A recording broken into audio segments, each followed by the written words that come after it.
The last couple of months we've been harvesting as flat out as we probably can be. Started off harvest with a few early paddocks of ryegrass and a bit of dryland barley, and from there oilseed rape, some vegetable seeds, and then on to wheat. And we're just winding up now with a few of the later 14-month type crops like the carrots and parsnips and radish.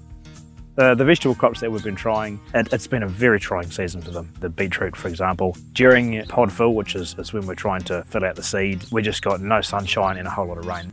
That is not conducive to good growth. Unfortunately, that has actually cost us quite a bit. It's just one example. Across the board, it has not been a great season. If we look at the carrots, for example, the carrots actually matured late enough that we missed that February period of bad weather. They've actually gone through grain fill at a much later date and they're actually looking really good.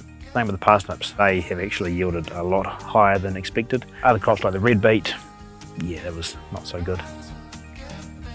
With the grid sampling, we are taking a sample every hectare. For example, the paddock we just did the other day, 38 hectare paddock, that's 38 different areas or zones of that paddock, and that'll all get placed into a variable rate spread map, and from there we can go and spread a much more educated way.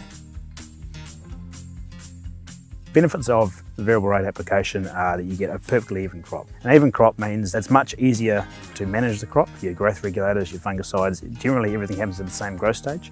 Flow-on effects from that, you've got a very even crop when it comes to harvest time. So your decisions around harvest are a lot easier. You don't have parts of the paddock that have lodged or fallen over. We're having an even crop makes management so much easier, and obviously the financial part of it, it makes your yield a lot more even as well. What really sold me on this whole system was we were approached by Yara to have a play with some nitrogen sensors for our tractor. We saw this year the benefits of variable rate nitrogen in real time, and I thought, what else can we do around our farm to put nutrients in exactly the right place, and this just seemed like the next step. One of the very important things that come out of this is the environmental benefits.